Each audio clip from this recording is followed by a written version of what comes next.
जून की गरम बहू। पता नहीं पिताजी ने क्या देखा, कहीं भी उठाकर मेरी शादी कर दी। अरे देखकर शादी करते, इन लोगों को तो कोई सहूर ही नहीं है, न खाने का न पहनने का। क्या हो गया, किस पर बड़बड़ा रही है बहू? क्या बताऊं किस पर, अपनी किस्मत पर सासू मां। ऐसी फूटी किस्मत भगवान किसी को ना दे। हर बात में खुद को कोसती रहती हो। अरे भगवान का शुक्रगुजार करो कि 2 रोटी और सर पर छत है।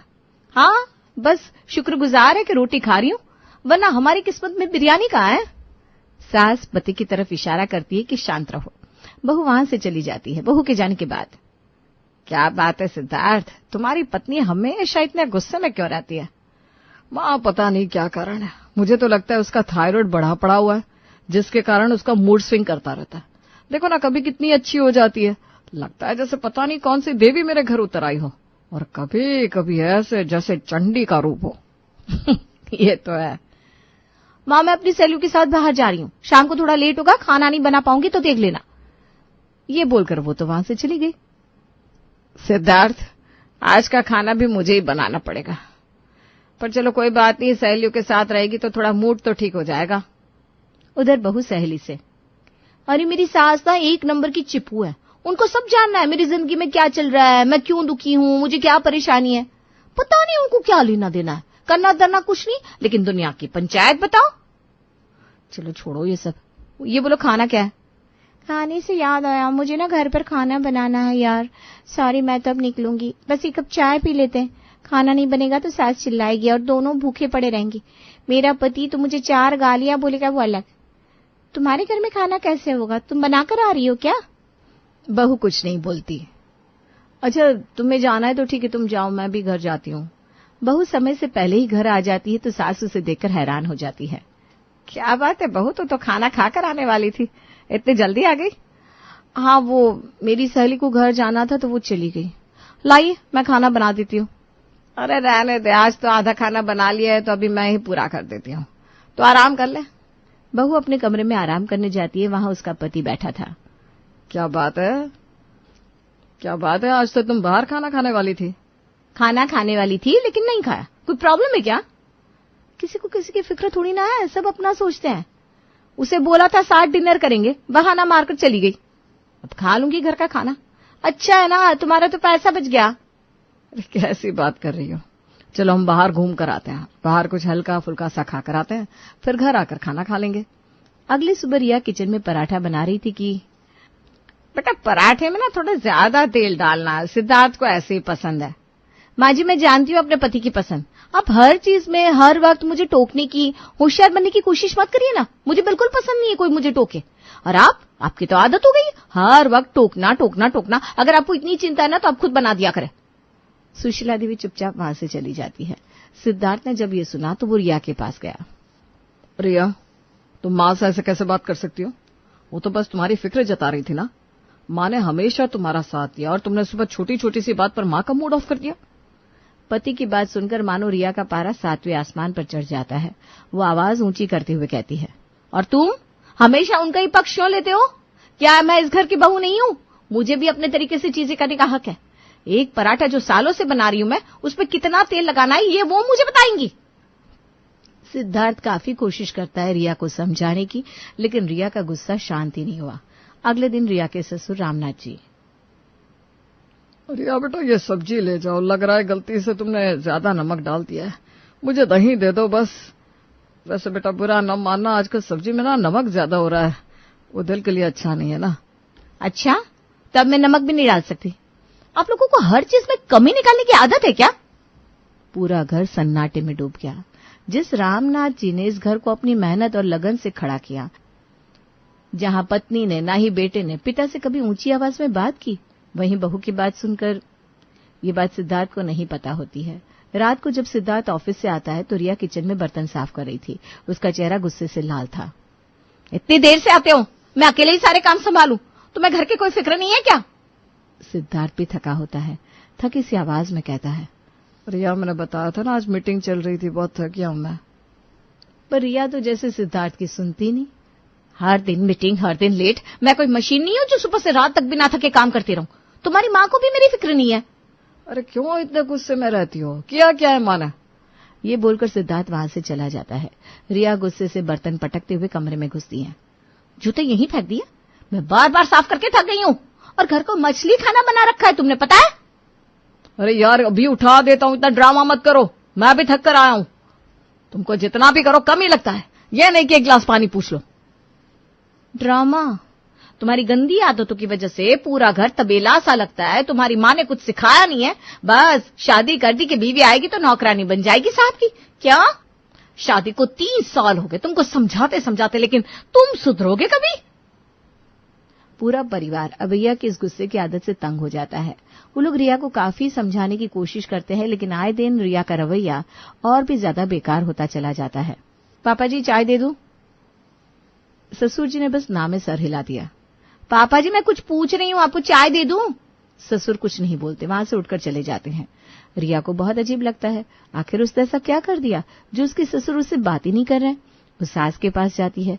सास जो उसको इतना पूछती है, प्यार करती है, वही सास उसको देखकर वॉशरूम के अंदर चली जाती है। रिया को अब तक समझ में नहीं आता आखिर उसके साथ ऐसा व्यवहार क्यों हो रहा है। वो अपने कमरे में वापस आती है तो सिद्धार्थ फोन पर बात कर रहा था। हाँ भैया कल मूवी देखने चलते हैं ना। कल मूवी? मैं कल से तुम्हें बता रही थी कि मेरी मम्मी आ रही है, घर साफ करना है, तुम्हें मेरी बात सुननी भी है कि नहीं? पता नहीं इस घर के लोगों को क्या हो गया है, सबके सब पागल हो गए। अच्छा याद दिला दिया होता, मैं तो भूल गया था। वैसे भी तुम्हारी माँ आ रही है ना, तो तुम ही देखो, मुझे तो कल मूवी जाना है बस। यही तो प्रॉब्लम है, तुम्हारे लिए मेरी बातें भूलने के लिए होती है। नई नई शादी के वक्त कैसे तुम मुझे जरा सा भी नाराज नहीं होने देते थे। मैं कोई बात करती तो झट से मान लेते थे। अब पता नहीं क्या हो गया है तुमको, मुझसे बोर हो गए हो ना, या फिर तुम्हारे मम्मी पापा सिखा रहे हैं तुम्हें? हद हो गई भाई आज तो। आज के बाद मेरे मम्मी पापा को कुछ भी कहा ना तो कल तुम्हारी माँ के सामने मैं भी वही करूंगा जो तुम मेरे माँ पापा के सामने करती हो, समझी? तभी वहां माँ आ जाती है।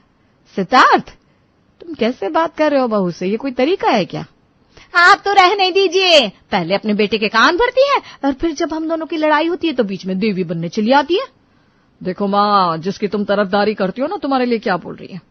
अब बेहतर होगा तुम भी सुधर जाओ माँ, और समझ जाओ कि इसकी आदत है, वो अब ठीक नहीं हो सकती। हम लोगों ने इसे समझाने की कितनी कोशिश करी, लेकिन ये समझने के लिए तैयार हो तब ना। अगले दिन घर पर बहू की माँ आती है, जिसे देखकर रिया का व्यवहार एकदम बदल जाता है। वो रिया जो हर बात पर चिल्लाती है, चिड़ी हुई रहती है, माँ के आने पर उसका व्यवहार बिल्कुल बदल जाता है। और माँ क्या खाओगी? किसी दुबली सी हो गई हो, भाभी कुछ खाने के लिए नहीं देती है क्या? उसका नाम ना ले तो ये अच्छा है, सारे दिन चिड़चिड़ाती रहती है। क्या बोले, घर पे रहने की इच्छा ही नहीं होती मुझे। अरे माँ तू ना यहाँ आ जा, हमारे यहाँ तो माहौल बहुत शांत रहता है। क्यों सासू माँ? सास कुछ नहीं कहती और रिया की माँ से बात करने लगती है। बहन जी अब रिया की आदतें कैसी हैं? मतलब रिया की आदतें तो शुरू से ही अच्छी है, आपने बहुत अच्छी परवरिश की है उसकी। ये तो आपका बड़प्पन है बहन जी, मैं जानती हूँ जब से उसको थायराइड हुआ है ना, वो बहुत ज्यादा चिड़चिड़ी हो गई है। मैं 2 दिन और रुक जाऊं, देखिए ये कैसी मेरी भी क्लास लगाती है। ये तो आप लोग हैं जो इसकी बात को सुनती है, वरना कोई और होता तो इसे कब का वापस भेज देता। तभी रिया आती है हाथ में चाय का प्याला लेकर। माँ ये लो चाय पियो। तूने अपने ससुर के लिए चाय नहीं लाई? बेटा ये ठीक बात नहीं है, अकेले मेरे लिए चाय लेकर आ गई, जबकि घर में बड़े बैठे हैं ना। तेरे तो ये संस्कार नहीं थे।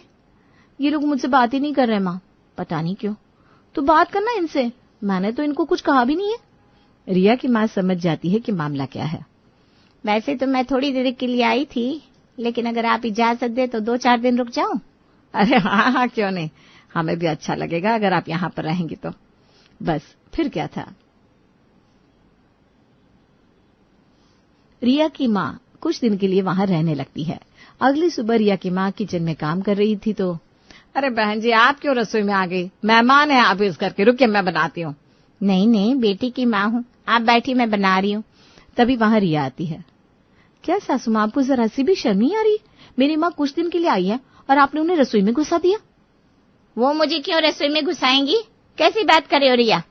बेटी की माँ हूँ मैं, बेटी के ससुराल में ऐसे तो रहना ही नहीं चाहिए, लेकिन अगर मैं हूँ तो घर का काम करते ही रहूंगी। बहन जी आप कमरे में बैठिए, मैं चाय नाश्ता लेकर आ रही हूँ।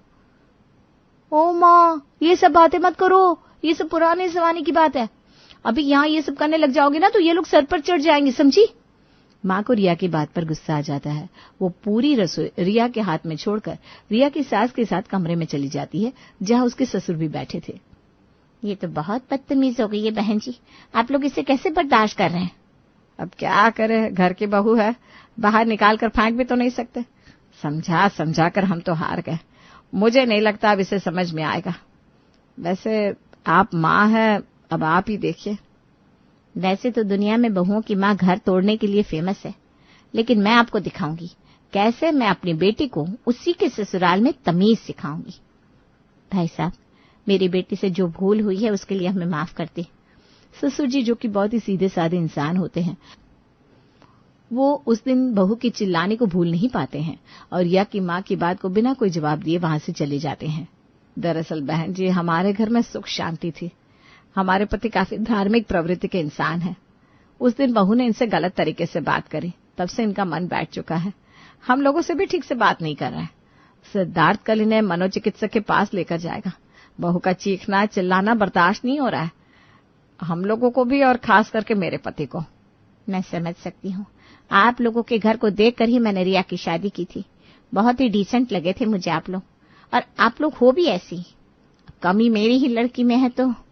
तभी वहां रिया आती है। हाँ, कमी तो मुझ में ही है।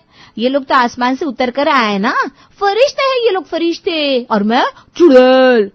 तुम्हें क्या हो गया माँ? मेरी माँ हो तुम भूल गई हो क्या? पता नहीं तुम मेरे घर पे क्यों रुकी हो, बेहतर होगा तुम अपने घर जाओ। अच्छा करती है भाभी जो तुम्हारे ऊपर चीखती चिल्लाती है। तुम अपने घर खुद ही चली जाओ, निकल जाओ यहाँ से, और भूल कर भी मेरे घर में मत घुसना। बेटी का ससुराल तोड़ने वाली माँ हो तुम। ये बोलकर बहू अपने कमरे में चली जाती है और सास ससुर देखते ही रह जाते हैं कि आखिर बहू ने कितने गंदे तरीके से अपनी माँ से बात करी रिया के जाने के बाद। बहन जी, अब तो मैं इस घर से तभी जाऊंगी जब ये लड़की तमीजदार हो जाएगी। माना इसको बीमारी है, लेकिन ये वजह नहीं है कि कोई इतना गुस्से वाला हो जाए। हमारे देश में आधी से ज्यादा जनता इस बीमारी से जूझ रही है। इसका मतलब ये तो नहीं कि सभी एक दूसरे का गला काट देंगे। कुछ तो इसकी आदत भी गलत है, और अब नहीं बदली तो कभी नहीं बदल पाएगी। हम लोगों को मिलकर ही कुछ करना होगा। सास ससुर कुछ नहीं करते, क्योंकि उनको उम्मीद ही नहीं थी कि अब वो अपने घर में शांति से रह पाएंगे। सास कहती है, हमने तो सोच लिया बहन जी, हम अपने हरिद्वार वाले घर पर शिफ्ट हो जाएंगे। अब यहाँ पर बेटा बहू जाने, हमें कोई लेना देना नहीं। बहन जी, मेरी आत्मा को बहुत दुख होता है। जो माँ अपने बेटे के साथ रहने के लिए इतने दिनों से तड़प रही थी, जब बेटा और बहू के साथ रहने का मौका मिला तो ये स्थिति हो गई। मुझे कुछ दिन का वक्त दीजिए बस। अगली सुबह सिद्धार्थ रिया की माँ से कहता है, अरे जब पता है बूढ़ी हो गई आप, तो फिर किचन में क्यों घुसती है? कितनी देर हो गई आपको बोले कि चाय बना दो, लेकिन नहीं, आपसे चाय नहीं बन पाती। कैसे बात कर रहे हो तुम मेरी माँ से? तमीज है कि नहीं? तुम कुछ नहीं समझती हो रिया, यही सिखा रही है ना तुमको कि हम लोगों के घर में कलेश करो, लड़ो झगड़ो, मेरी माँ से बदतमीजी करो। आप देखो कैसी मासूम बन रही है। नहीं नहीं दामाद जी, कैसी बात कर रहे हैं? मैं ऐसा क्यों सिखाऊंगी भला? हाँ, अब देवी बन रही है। जब हम मियाँ बीवी के बीच में लड़ाई हो रही थी तब। रिया, तुम सही कहती हो, मेरी माँ और तुम्हारी माँ मिलकर ही हम दोनों के बीच में झगड़ा लगाती है। तुम्हारी माँ भी ना एक नंबर की। तमीज से बात करो, वो मेरी माँ है। अरे मैं तो अपनी माँ के बारे में भी बोल रहा हूँ ना। तुम्हें तो कह रही थी मेरी माँ हम दोनों के बीच में झगड़ा लगाती है। मुझे ना तुम्हारी माँ पे भी शक है। ये भी कोई अच्छी नहीं है, अपने घर में भी तो भाभी भैया के बीच फूट डालती है। नहीं तो रिया, तुम शादी होकर आई थी तो कितनी अच्छी थी, है ना माँ?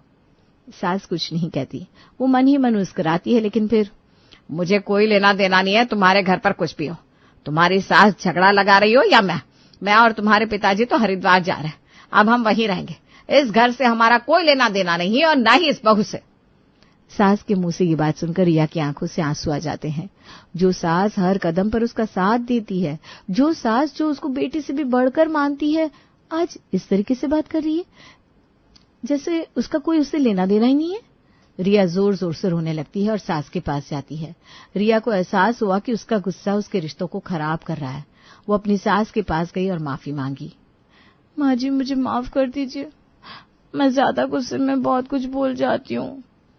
कोई बात नहीं बेटा, हम सबकी आदत अलग होती है, धीरे धीरे सब ठीक हो जाएगा। लेकिन तेरे ससुर तेरी उस दिन की हरकत से काफी गुस्से में है। तू जाकर बात कर ले। नहीं माँ जी, मेरी हिम्मत नहीं है, मैंने बड़ा गुनाह किया है। जा बेटा। रिया ससुर के पास जाती है और चुपचाप खड़ी हो जाती है। भाई साहब, एक आखिरी बार मेरे कहने पर इसे माफ कर दीजिए। मैं वादा करती हूँ आज से वो कभी भी ऐसी हरकत नहीं करेगी। वो तो छोटी है, आप अपना बड़प्पन दिखाइए। ससुर रिया के सर पर हाथ रख देते हैं। रिया जोर जोर से रोते हुए ससुर के पैर पकड़ लेती है। पापा, आपने मुझे माफ कर दिया। मेरे मन से बहुत बड़ा बोझ उतर गया। मैं बहुत बड़ी गलती कर रही थी। इतने अच्छे घर में इतने गंदे तरीके से रह रही थी। आप लोगों ने हर कदम पर मेरा साथ दिया और मैंने क्या किया? मुझे माफ कर दीजिए पापा, मैं आप सभी से माफी मांगती हूँ। सिद्धार्थ मुस्कुराकर रिया की माँ की तरफ देखता है और रिया की माँ धीरे से दामाद को आंख मार देती है और सब मुस्कुराने लग जाते।